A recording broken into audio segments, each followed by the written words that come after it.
Most people who study the Book of Genesis and the ancient texts surrounding it come to the same conclusion about the women involved in the days of the Watchers.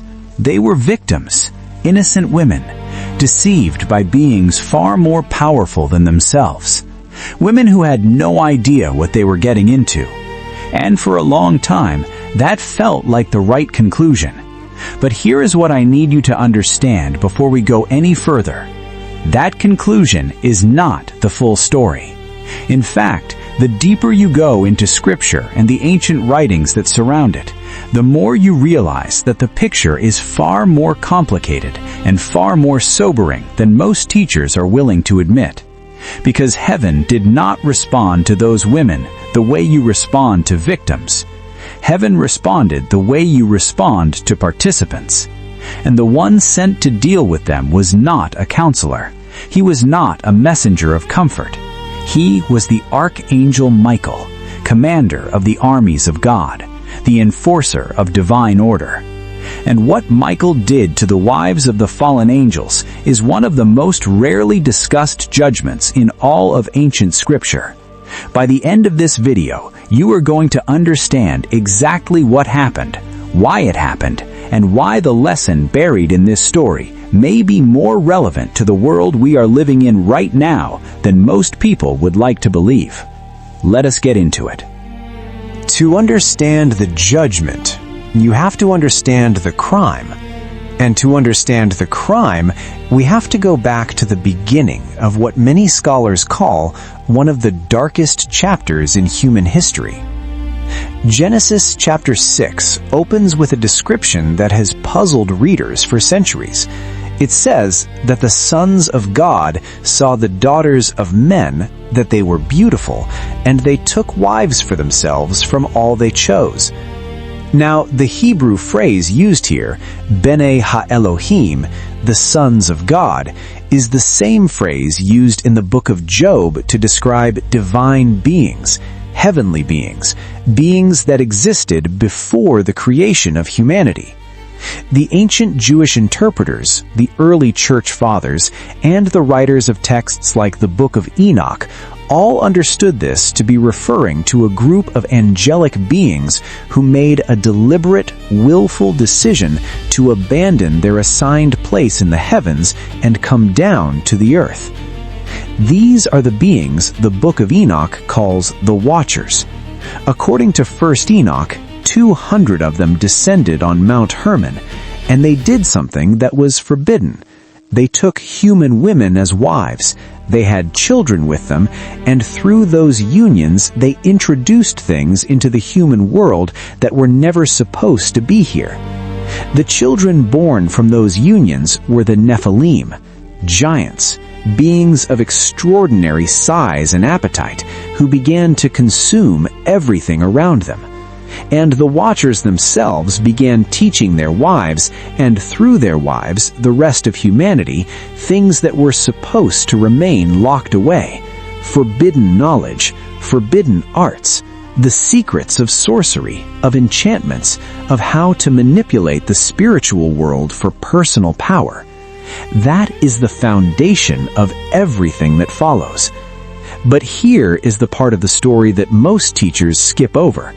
The story does not just ask what the Watchers did, it asks what the women did with what they were given. When we hear this story, our natural instinct is to focus on the Watchers. They were the divine beings. They were the ones who broke rank.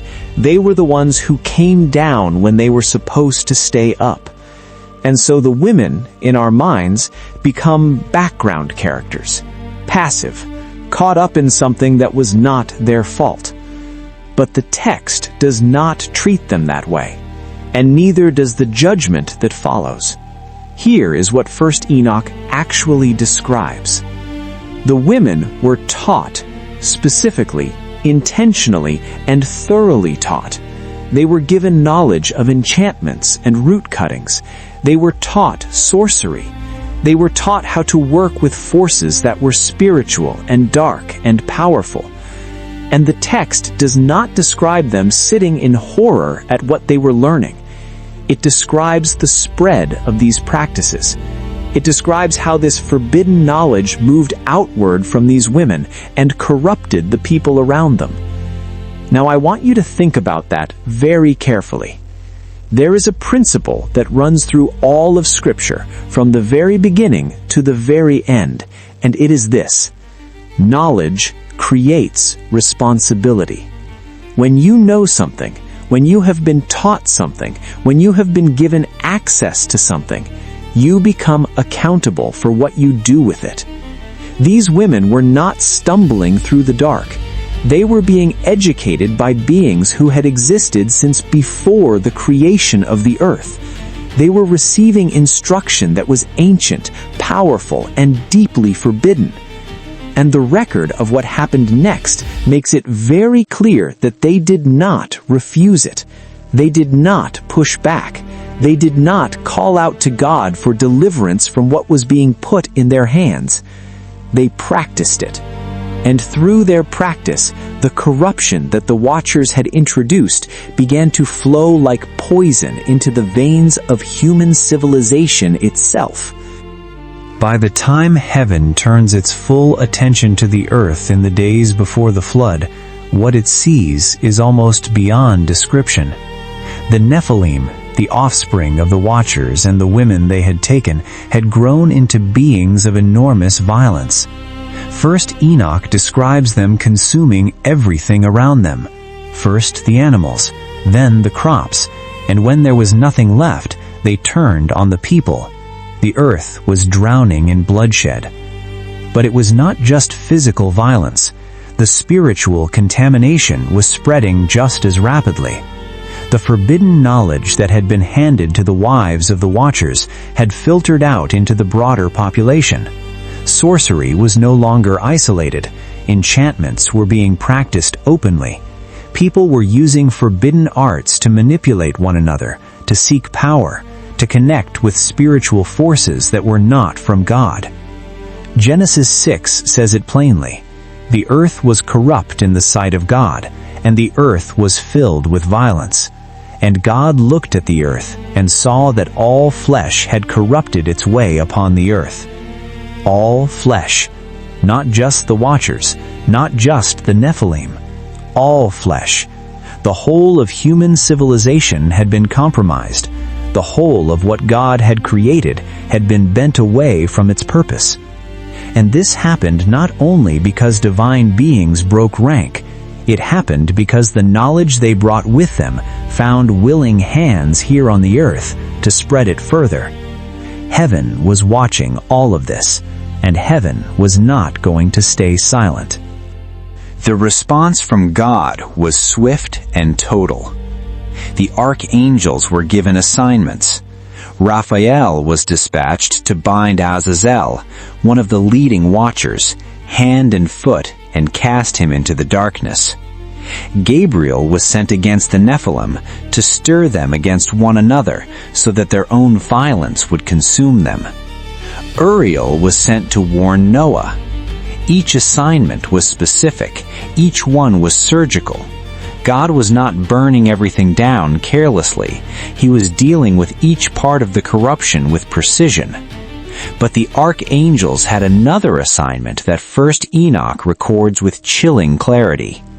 After dealing with the Watchers themselves and the Nephilim they had created, the question remained: what about the women? What about the wives who had received the forbidden knowledge, who had spread it, who had been so deeply woven into the corruption of that age? They could not simply be ignored. Their role in what had happened was not passive, it was not accidental, and the judgment of heaven was not going to treat them as if it was.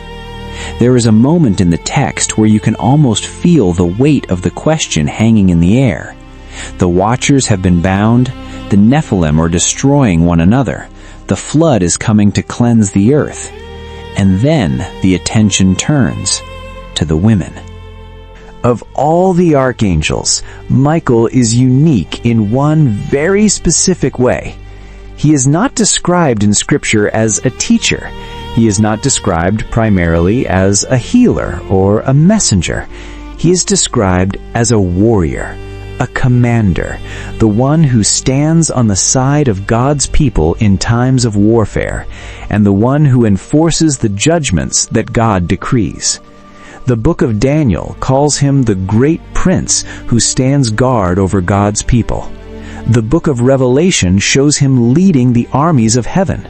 The letter of Jude shows him in direct confrontation with the devil himself. Michael does not negotiate. Michael does not hesitate. When God issues a decree, Michael executes it. And so when Michael moves toward the wives of the fallen angels, there is no confusion about what this means. This is not a visit of mercy. This is not a second chance being extended. This is the judgment of heaven being carried out by the one assigned to carry it out. The atmosphere shifts when Michael arrives in the story. Everything that had been in motion, the chaos of the Nephilim, the spreading corruption, the noise and darkness of that age, all of it seems to go quiet before the one who comes in the authority of God. Michael does not come in rage. He does not come with emotion. He comes with purpose. He comes with the weight of heaven behind every step. And he comes to do something that the ancient text records as one of the most severe spiritual judgments ever handed down to human beings who had crossed into forbidden territory. 1 Enoch chapter 19 describes the outcome in terms that are difficult to fully grasp at first reading. The wives of the watchers became sirens. Now, in the ancient world, a siren was not just a mythological creature from Greek legend. The concept pointed to something specific. Spirits that wander. Spirits that are bound to desolate places. Spirits associated with the dangerous edges of the world, the deep wires, the wilderness, the places that exist outside the order and safety of human society. The women who had been at the center of human life, who had been wives and mothers and members of communities, were severed from all of that. Their connection to humanity was broken. Their place in the ordered world was removed.